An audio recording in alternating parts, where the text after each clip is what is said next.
Welcome to Innovations in Education. I'm your host, David Adams, CEO of the Urban Assembly. And on this show, we bring guests every single episode who have made things work in public education. This show is about the innovators. This show is about the folks who are solving problems. This show is about making things work in education. Now, there's a lot of shows out there talking about what's wrong in the education systems, and those are great shows. There's some shows talking about what we're not doing well, and there's a lot to learn from those, but that's not this show. This show is going to be featuring educators who are making things work for young people and improving public education. Well, good afternoon. This is Innovations in Education with David Adams, and I'm here with our inaugural guest, Dr. Meisha Porter. Meisha is the inaugural president and CEO of the Bronx Community Foundation. She was previously the chancellor of the New York City Department of Education, the largest school system in the nation. She's responsible for educating 1.1 million students in over 1,600 schools. Prior to taking the role as chancellor, she most recently served as the Bronx executive superintendent, where she was deeply invested in sharpening schools' leaders' equity lens and building collaborative practices across schools. Dr. Porter also served as the superintendent for Community School District 11, the principal of the Bronx School for Law, Government, and Justice, an urban assembly school. And during her tenure at LGJ, Dr. Porter served as the community coordinator, internship coordinator, and taught English before becoming an assistant principal. During her tenure in LGJ, Dr. Porter served as the community coordinator, internship coordinator, and taught English before becoming an assistant principal and then taking the helm as principal in 2004. Having worked her way up through the ranks, she is exceedingly aware of the challenges city schools and communities face and has dedicated her life to improving the learning environment for all students. Dr. Porter, it is a pleasure to welcome you here to the show, Innovations in Education. It is so good to be here with you, David, my friend. So excited. Well, we read this bio and we have a little bit of a sense of where you've come up with, but nobody tells your story better than you. Would you tell us a little bit about your educational history, how you've come through the ranks and how you've come to the position that you are here today? Sure. So I think most people know I was born and raised in South Jamaica, Queens, and moved to the Bronx when I was 17 and went to public schools my entire life in New York City. And so I feel like sometimes I spent my whole life in school absent this moment. And, just being a New York City public school student always kind of fed who I was as a New York City public school educator. Like I just often thought about how, anything that was happening in education, whether it was exams I was taking, leadership moves I was making, how those decisions would have landed on me as a young person in the school system.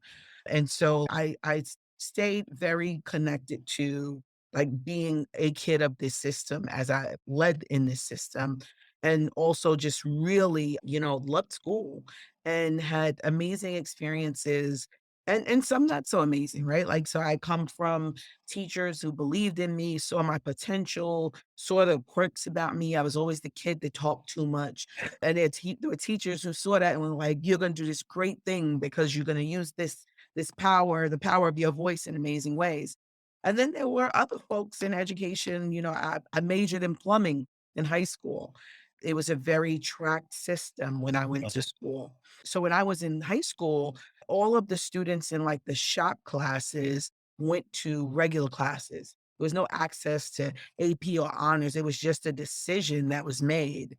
And in 12th grade, my English teacher saw some potential in me and was like, you should be in honors English. Like you really belong there, and changed my program and put me in honors English. And because I was famous in high school for And being famous now. yeah, thank you, David. You're very welcome.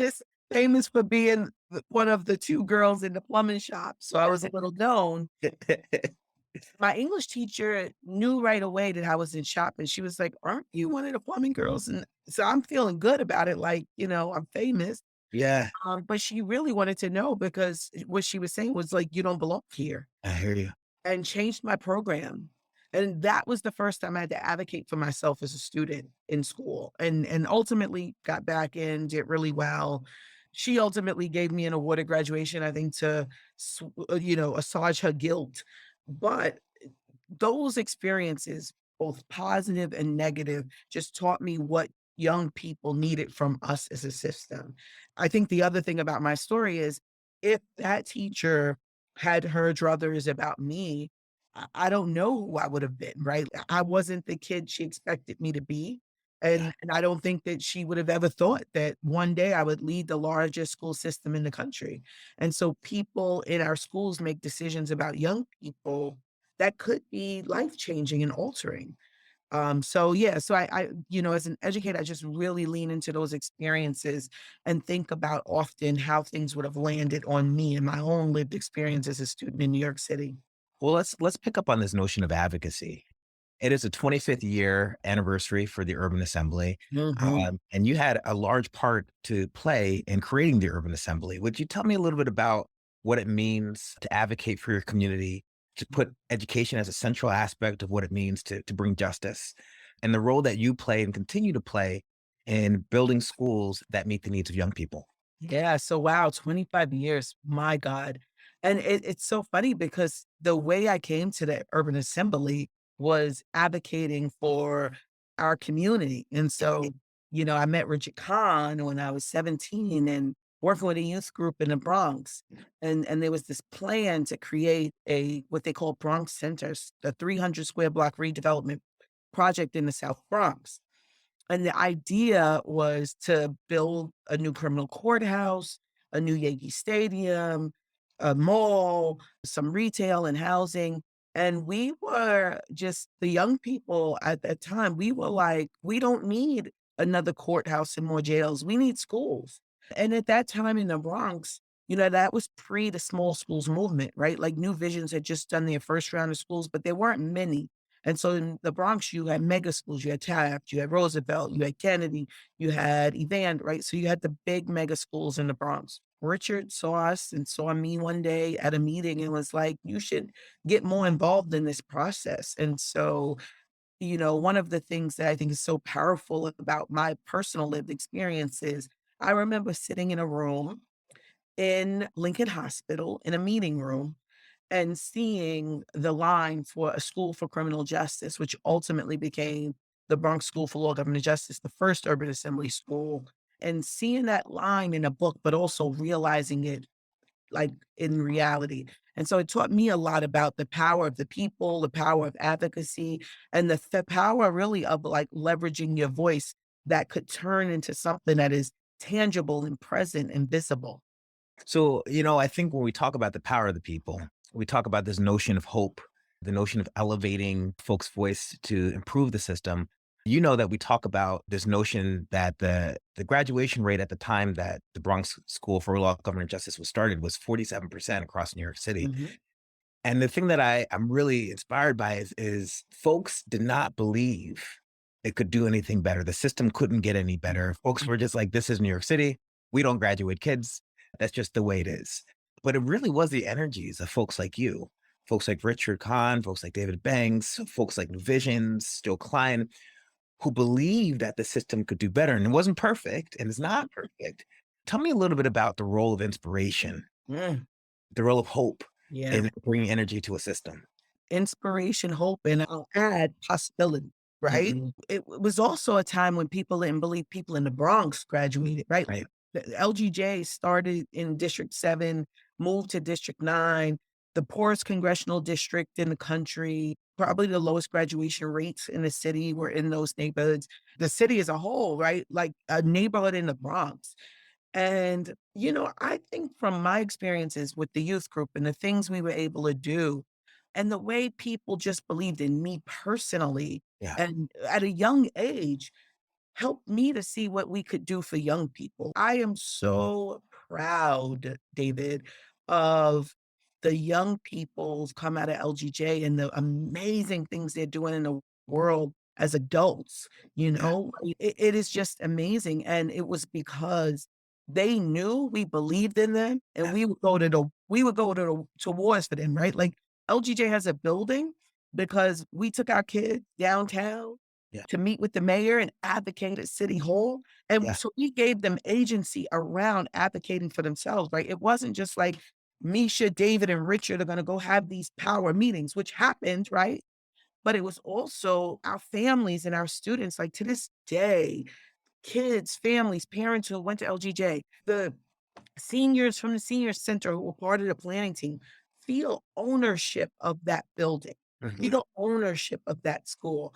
And I think there's a real thing when you create something tangible that you can see, that you can feel, that you can touch and watch like generations of young people. I call myself a grand principal. I have kids of LGJ graduates who are going to LGJ now. And I think the other powerful thing about LGJ is LGJ in 25 years has had three leaders. Mhm. David for 7 years, me for 11 years, Joanne for right the rest of it. And all from within, all That's right. from grown leadership who understand the why that that building and that school exists. And so Champions of the charge. absolutely. Champions of the charge, collectively helping all realize greatness every day. Yes. And, even that, right? Like that's our jam. But like young people came up with that. I remember when we were thinking that Mhm. through, Mhm. and one of the students said to me, can you really realize greatness every day? Every Like, day. let's really think that through. Yeah. And we were like, heck, yeah, you Yes, can. you can. Every single day. It doesn't have to be big greatness. It's That's just right. got to be like your greatness. Mhm. And this the last thing I'll say on that is one of the things that to me is most important in education for leaders and teachers and the folks that serve is to see the possibility and potential in every young person in Mhm. a way my English teacher didn't see it in me. But Mhm. right, like you have to look at young people and not allow their zip codes, and I know this is cliche to determine their destiny, but to look at young people and just see like to see their raw talent and what that absolutely could turn into. What Yeah. kind of voice could that turn into? You talked a little bit, Misha, about this notion of buildings. And I want to revisit one of the key things that your tenure as chancellor was really known for, which is reopening schools. And so when we talk about this idea of hope, when we talk about greatness revisited, we talk about buildings, Mm. right? Places. Tell me a little bit about what it meant to reopen New York City schools for educators, for parents, for the promise of public education. I, as served most of my career in the Bronx. And none of us in our general lifetime ever thought we would experience a pandemic that would shut our city down. Yeah. But what we all knew is that if someone asked the question 10 years ago, 20 years ago, and said, this is going to happen, first we want to believe, but let's pretend we believe them. And they said, where in New York City you think is gonna hit the hardest? Like, Yeah. what's the community we need to worry about? And we probably would have named a bunch of for Rockaway, The- South Jamaica, at that time, probably Red Hook, Brooklyn, but we would have only said the Bronx as a collective. We wouldn't Yes. have just identified neighborhoods. People would have said those neighborhoods across the city and said, "And the Bronx." Hmm. And so, you know, I knew that my borough and the young people in my borough were hit the hardest, right? Access to Wi-Fi. We have the most Wi-Fi deserts in New York City and the Bronx. Mm. The most people living in temporary housing. The most people live in doubled up, right? Like that's a reality for the Bronx. Yes. And so when I became chancellor, I knew school was the center of life for many, many folks in the borough and Yes. and in communities like the Bronx across New York City. Mhm. And I knew we had to reopen. And we had to do it safely, right? Because this was a scary time. We didn't understand this thing. We had to do it safely. And we lost folks, And right? we lost the folks, like, everywhere. Yeah. I'll tell you, David, the hardest part of the pandemic, one of the hardest parts for me personally, was the daily emails about death, Yeah. right? Like, my email was I can't imagine, right, like, what the chancellor at the time, but as executive superintendent, my email was flooded with death daily. Yes. And Yes. so I knew why people were afraid. I was afraid, Yeah. I was afraid for my own family. But I also knew that we had to get back. We had to begin to rebuild that sense of normalcy, Mm. right? Which school was, rebuild those connections. And we've talked about it a lot, right? Like it wasn't about, and as I say this, like with all due respect to education, it wasn't about just getting kids back to English and math. Hmm. It was about getting them reconnected to their communities. It was about building social relationships. It was about seeing their teachers. It was about getting back in classrooms. It was about reconnecting to activities, getting back into the arts. It was Hmm. all of those things and doing ELA and math and science and social things, right? But it was all of those things that I knew young people needed. And so my priority was to open. And I said it over and over again. My priorities are one and three: open, open, open. Right. Open schools up is immediately, open up an amazing summer program that reaches far and wide like no other, and Sure. open in September to bring our babies back to school. They needed us to do that for them. Well, let's stick on that a little bit, if you wouldn't mind. I know you've talked about what it means to invest in public education. I know you talked a lot about what the federal investment in public education meant in terms of trust in the Mhm. public school systems. Take me a little bit more deeply around reopening, Mm. trust, and what it means to invest in a public school system that is trusted by the folks who are served by it. Back to school, like, we themed around homecoming, Yeah. right? Because, it was important that we create a celebration around coming back, right? That we build welcoming environments and systems around welcoming people back. It was important that we had open houses so parents can walk through and see windows opened and closed, Yeah. and bathrooms worked, and what social distancing was going to look like, right? Like, so it was, there were big things and there were small things, but there was also this idea of really celebrating homecoming and bringing young people back in a way in which, because they were afraid too, Hmm. right? They were afraid. The funny thing is we had all these debates about masks and how we were gonna get kids to keep their masks on. I think that was the least problem we had, was Hmm. getting kids to wear masks, Hmm. right? They wanted to come to school so bad. I think if they had to wear masks, hazmat suits, right, like, they would have been all in just Yeah. to go back to school. And so, we really had to build, community and trust and open our doors so families could see, so young people could see, so teachers could see Yeah. that, we were going to take every safety precaution necessary to bring them back safely, and that they could trust and believe in us. I remember the lines on the first day of school with the kids doing the health screeners. And to your point, I mean, especially our high schoolers, man, they were excited. Mhm. They were excited to be in school. They're excited to see their friends. They're excited to see their teachers. And I don't know that I've ever had a first day of school with that much excitement, with that much energy. And they were long lines, Misha. So they were long lines. There were like in 2, 3 hours of kids trying to get the health screeners fixed and everything like that. And they're like, we're going to school and it's worth it. Yep, yep. And they were, I got to go to every borough that first week back Yeah. and get to a bunch of schools. And the hardest part was we wanted to hug. Everybody wanted to hug. We just wanted to hug each other. We couldn't. But, it was just a joyous time. And it was the right thing. And it's what communities needed. Mhm. When we talk about the right thing, I like to think about what it means to improve public education. Mhm. We know that energy is important, but also innovation. Yes. Shows called Innovations in Education. Tell me a little bit about what kind of innovations it took to reopen and what we learned from the pandemic that's going to help us innovate in the public education space moving forward. Well, I think coming back, we had to innovate around space, Yes. time, schedules, programs, right? But I have greater hopes for us as a system. I wanna see us innovate around time and how we use time. I wanna see us really innovate and integrate technology, right? I feel like we learned, you and I, we've talked about this, you're a little younger than me, David. Barely. Barely, thank you. I wanted you to make sure you said that, not me. When we were in school, technology was like these big Mac computers in a room. And then when we became teachers, it became smart boards and laptop cards. Was a thing.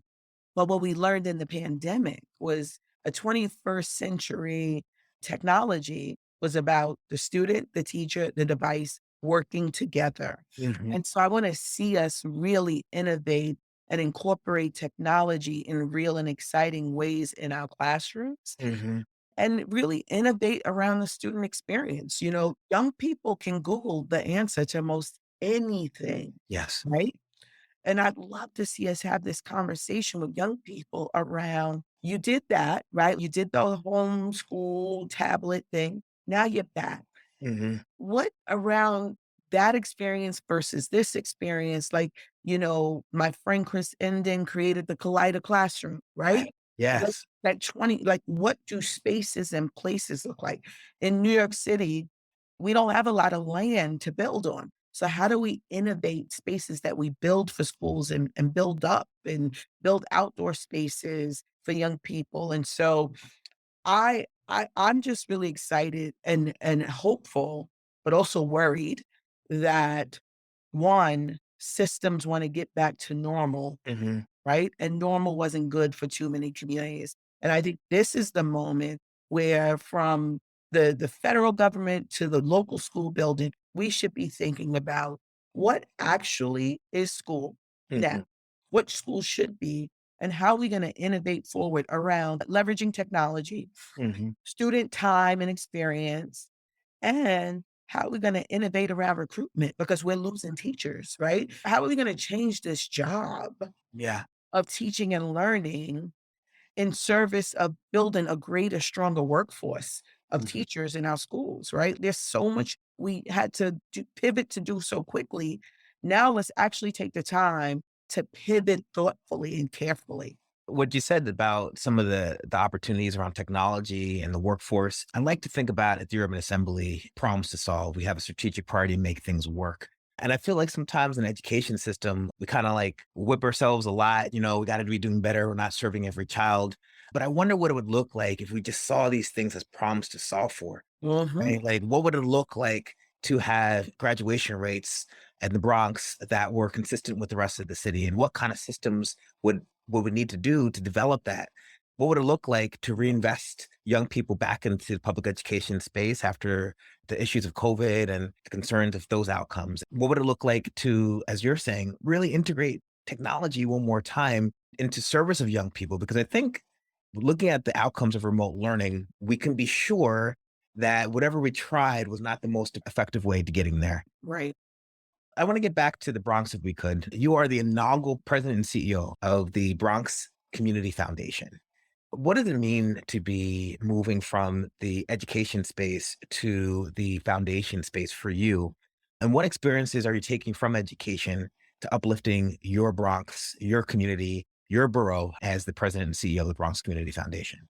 Well, this was not a hard decision for me to make to take this job on. I've been a champion and a cheerleader for the Bronx for a long time. Folks know I love the Bronx, right? Like that's We very, sure do. Yeah. but I didn't start there. Mm, When I moved to the Bronx from Queens, I was scared because the Bronx has had a perpetuated story about the borough around crime, around danger, around, the whole narrative around the Bronx is burning, right? And so I think that that is also connected to the Bronx being the brownest borough in New York City, right? mhm, And so one of the things that I tackled when I became the executive superintendent and the superintendent of D11 was, we tried a lot of things, right? We tried a lot of programs and initiatives. What haven't we thought about? And what I started to think about was we haven't talked about race. We haven't talked about the role that the Bronx plays as the brownest borough in New York City with it being okay in mhm, the Bronx for it to be the highest poverty community, right? To have the poorest congressional district, to have the most students in need of food, right? Like all of those things have been okay for a very long time or mhm. been accepted as, well, it's the Bronx. Right.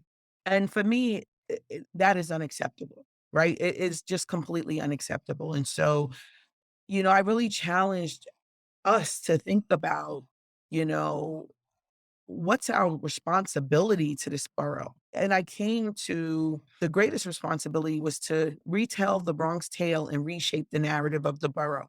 And we did that. The graduation rates increased in the borough, outgrew, not outperformed, but outpaced the growth than any other borough in the city. Mhm. And that is something that I hold with great pride. Mhm.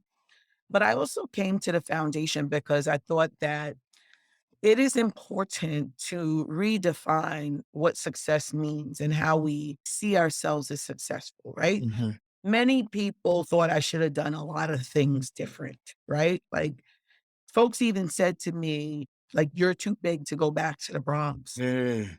But in fact, I'm not, right?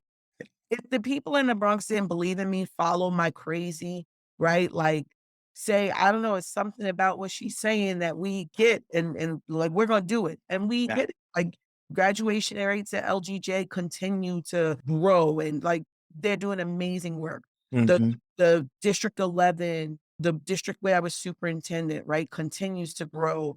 And the borough continues to grow. And Mhm. because of that work there, that anybody ever looked at me as chancellor. Now, no one expected the pandemic numbers to be different than they are in terms of data outcomes for students. Right. No one expected anything different, right? We were in a state of emergency as a world, not just New York City. Right. People were grappling through the hardest times in their lives. Mhm. And so I challenge school systems across the country and leadership across the country to not lean into the narrative of what the test scores are telling us. We could have told that story without the scores, Mhm. but leaning into the narrative of, again, like, how do we redefine and redesign the student experience in school? What should 21st century teaching and learning be? We need to create thought leaders. We need to create innovators. We need to create builders, right? That's what we need to create. And a single score and a single experience does not create that. And so what are we gonna do with that information, and how are we gonna leverage it differently and not use it to penalize systems, to create false narratives around communities and false narratives around children that sort them like I was sorted into Yes. categories of who belongs where. Mhm. As you know, I'm deeply resonant with that vision. I like to think as I'm listening to you, as you came into education because you wanted to build your community, and then you've come back to your community in order to support it and elevate it and continue the path of growth that you started so many years ago. If I could just tag on to this notion, when you look at the Bronx and you look at the Bronx Foundation, how do you see the education system propelling that growth? Going No, back to 25 years ago there, Dr. Porter. I think school is the center of community, period, right? Like, I think it is the center. What we learned in the pandemic was the school system was not prepared to solve the problems that need to be solved immediately, right? Mhm. But it was community-based organizations, it was partners who stepped up, got devices quicker to families than we could, got Wi-Fi quicker to families than we could, got food, knew who was hungry, right? Like, and so I think what the foundation has an opportunity to do as it relates specifically to education is to be a convener Mhm. of partnerships around schools that build school as the center of the community. And what role do we all play in it? From the bodega owner Yeah. to the nonprofit. Listen, what my bodega in the Bronx, down the Yeah. block from LGJ on 163rd and Grant, right? At 8:20, nobody got a bacon, egg, and cheese Right. once they new class started. Right. Right? And so how do we build this space of school, and how can the foundation play a role in convening community stakeholders around school as the center and an investment in our young people in defining new ways to partner? The idea of partnering is something that's really important to me. I think there is a narrative sometimes, and you talk about the narrative about the Bronx, but there's also a narrative from some parents that the only way to partner with schools is to ensure that some of their kids go to some places and other kids don't. And I just wanted to elevate how we think about and your vision and I think a shared vision, the promise of all schools. So if you could just share how we think about this notion of Mm, elevating all schools and what inspires you mhm. about the promise of public schooling for all young people. The job of the education system has got to be to make sure every kid in every community has a great school to go to every single day. Mhm, It is not the job of the system, like I said, to sort people into categories, right? Like my mom was a single mom. mhm, We were poor, we were on welfare, like, every ill that you could have, we've had, and yet I'm here, and yet I've been able to accomplish my brothers and sisters, like, in our own rights, right, in different spaces, we've been able to accomplish things, yeah, and so if we lean into a system that starts sorting and dividing kids, then we're already predicting a promise that your journey should be very different than my journey, mhm, right? mhm, And, I think that that is a backward way of approaching education.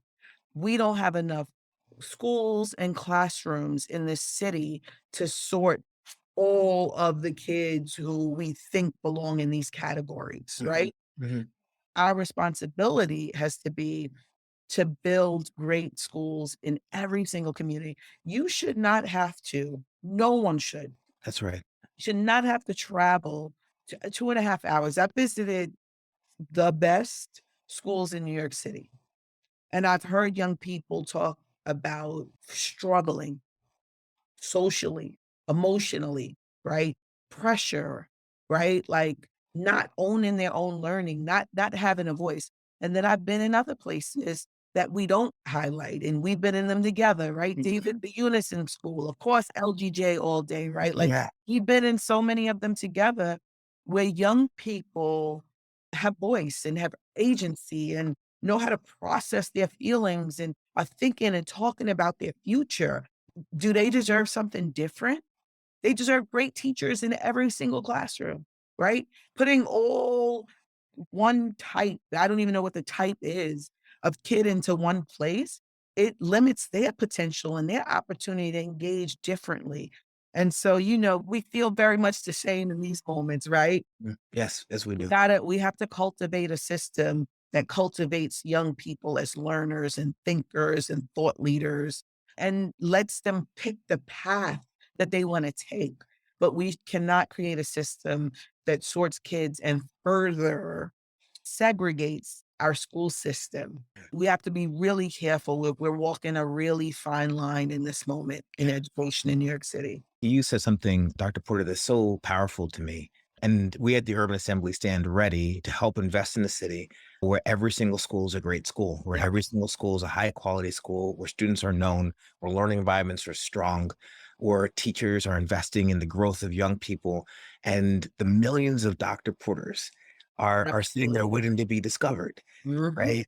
And I believe that, my own child attended a Title I school, and both of my kids were graduating in terms of elementary school from that space. And I believe in that school, not because of the demographics, but because of the teaching and learning and the Yep. quality of education that my young two children, Elijah and Isaiah, received. So deeply resonant with that. And speaking of solving problems, right? It's just a problem to solve. Problem is Uh, solved. Yep. and we talk to parents and we recognize their concerns, and we're not maybe there yet, but as folks like you, as president, folks like the Urban Assembly, folks like New Visions, folks like Outward Bound, folks across the city who want to make a better system. So I want to really recognize the vision that you've laid out there and resonate with that as the CEO of the Urban Assembly. Yeah. And like we perpetuated a thing that isn't true. And so we can't be mad at parents who say, I want more of this thing, Yeah. because we've said that this is the thing that's the pathway out. We haven't made the promise and commitment to say that actually the way out is an education. And we're going to make sure whether your kid goes across the street or two train stops away or crosses a bridge into another borough, that your child is going to get a great education in any place, in any school in New York City that they go to, because that's our responsibility to them. Mhm. And who are our partners to help make that happen in every community? And just going back to your tenure at the Bronx School for Law, Government, and Justice, I remember you said presence is leadership, and your job during the day was to be present, checking on kids, checking on teachers. And then after work, you doubled down and you answered your emails. I want to come back to this notion of innovation at scale. Yeah. I mean, obviously, we've got great principals, we've got great teachers. What are some ways that we could think about scaling those incentives? One of the things I've been concerned about is when we emphasize sorting, the innovation comes from identifying the best ways to get the best students into our schools rather than the innovation coming from how to serve the kids that we Yeah. have, the kids that deserve our support. So just talk to me a little bit about innovation at scale, summarizing the ways that you thought about taking your experience in the Bronx and bringing it to the rest of the city. Yeah. I read your piece this weekend and you said it. You talked about, what are the people doing if you put all the best players on one team, right? Mhm, Like, how you coaching them up, right? mhm, And, I think how you take things to scale is you really invest the time in studying the mhm. problem being solved, Yes, right? yes. You study the problem that's being solved so that you can identify what parts are replicable, right? But then what parts are replicable from LGJ to Bronx Academy of Letters, but what about Bronx Academy of Letters is unique Mhm. and needs to massage the replication. Yes. And so I think that innovation at scale is important. I think we have to just identify what is the innovation we want to replicate? What do we want to scale up and scales up easily, right? Like we know leadership matters. It matters who leads our schools. It Yes. matters who's in front of our children. And what Yes. are the qualities of those leaders, right? I also think this is a moment for us to stop as a system and say, people like you, David, and I, we have the time to do it, right? Like, the system doesn't have the time to stop and do it, right? Mhm. But we need to solve for what should every school have, Yeah. regardless of where it is, right? Yes. Regardless of what community or neighborhood it sits in. What should every school have? And how do we make sure they have it? And then you get into, right? Like that to me is like a scale thing, right? Right. At scale, every school should have arts programming, after school programming, should have social emotional supports, social worker, guidance counselors to support. We're in a different time and place. It Mhm. has to look different. It's not teachers and students and principals anymore. It is a whole wraparound experience for students that we have to now reimagine and reimagine at scale. And so deciding first what every school should have. I think that that's that balance between flexibility and consistency, Yep. right? And it goes back to this notion that a parent should know that when they enroll their young person in a New York City public school, they're getting a level of consistency, but also flexibility to their own needs and their Yep. own kind of Mhm. ideas. And that I think is the balance, and that's the balance that leaders go through that we're here to support. But that really is the balance that dictates what quality schools look like in New York City and beyond. And for me, the biggest thing that I want to challenge us to think about is how do we redefine the student experience in school? Hmm. What does that mean? And how do we engage and involve them? When young people spent 2 years being able to mute the teacher, cut the camera off, Yeah. and like, right? Like, I'm here, but I'm not. Right. Right? Right. Right. How do we re-engage them? And what does that mean for the largest school system in the country to do that at scale? Right? And it means some common things, but Yeah. then it means some very community specific things that there has Mhm, to be room. And so I think we have to strike that balance between again, like at scale, what should every school have? mhm. And then what is unique by community that you add on to that? Well, Dr. Porter, I want to leave us with a question for you. Our show is called Innovations in Education. And I want to think about over your entire educational history, what's the innovation in Mm. education that has had the most impact on your thinking about teaching and learning? What is the one thing that you learned, that you innovated? What problem did you solve that has really transformed your thinking about teaching and learning? I think it was allowing teachers to have a leading voice in decision making at the school level, period. Right? Like the most important work that happens in school happens between kids and teachers in classrooms. Hmm. And so for me, creating the space for teachers to have voice in the decision making at school, what curriculum we used, Mm, right? To own and lead their classrooms, which they're going to do anyway when it goes the door, right? right. But valuing that as a community, right? Mm, We created teacher leaders across the district in 11 when I was superintendent. And so I've always, prioritized leaning into teacher voice as the space of innovation because they are most connected to what learning looks like and how young people experience learning. And so I think that's an important pathway forward for our systems when teachers are thinking about how to redesign the student experience Mhm. and how do we lean into that and teachers as leaders in our system so that we don't lose the best talent in our classrooms, but we retain that talent in our classrooms because we're giving them space to grow and giving them ways to see a pathway as a teacher, you know, to grow and to, have greater experiences. Teacher leadership is the innovation in education for Dr. Meisha Porter. Meisha, we're very proud of you. We thank you for the energies that you've put into New York City and beyond and making all schools high quality on behalf of our young people.